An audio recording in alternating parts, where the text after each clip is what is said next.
Thank you very much, Honorable Speaker, and thank you for informing my colleague, Senator Cherargei, that the bill is sponsored by the majority leader. So I am only contributing as a member, just like you, despite the Committee of Finance processing the bill. Mr. Speaker, sir, I rise to support this bill. The County Government Additional Allocation Bill 23, National Assembly Bill, that's the County Government Additional Allocation Bill 2023, National Assembly Bill number 23 of 2023.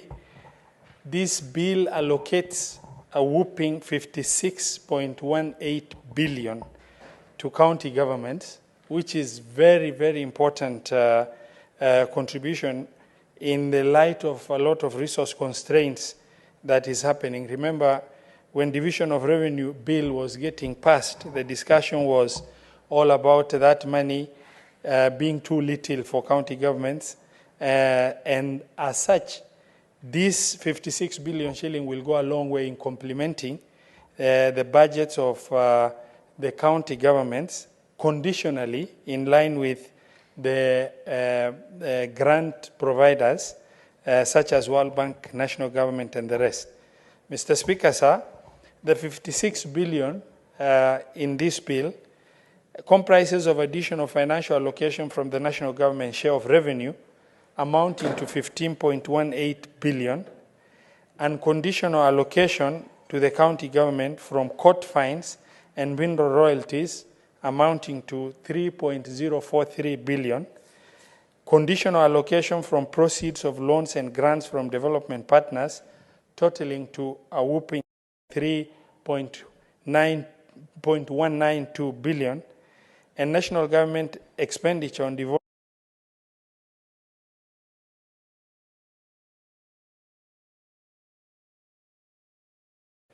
Mr. Speaker, sir, the conditional grant also includes the conditional grant for aggregated industrial parks program amounting to 4.5 billion.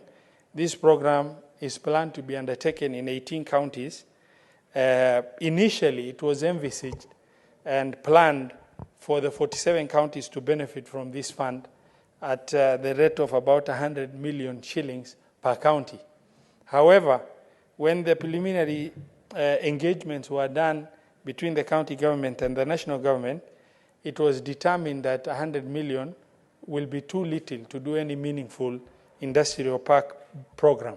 And as such, the decision was reviewed to start with the first 18 counties that appeared to be extremely ready to pick up, where instead of 100 million, 250 million was conditioned to be allocated to these 18 counties with a condition that these 18 counties match up the money with the 29 county governments.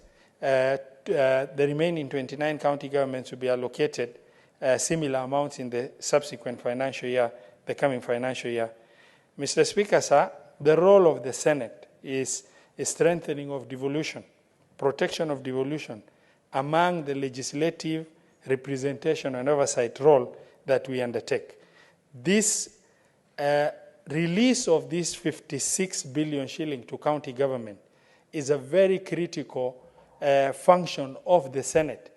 As you already are aware, Mr. Speaker, that the first quarter of the financial year has already lapsed.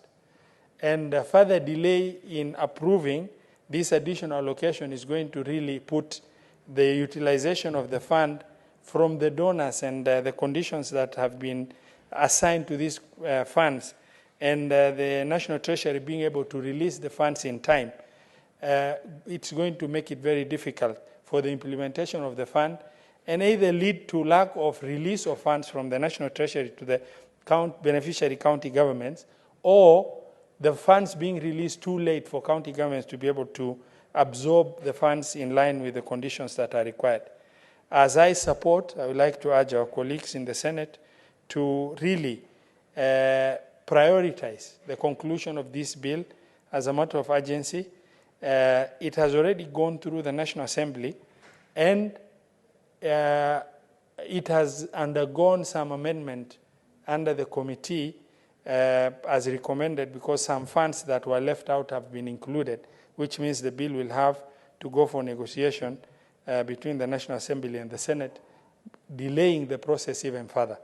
Mr. Speaker, sir, as I give that information, I beg to support. Thank you. Thank you.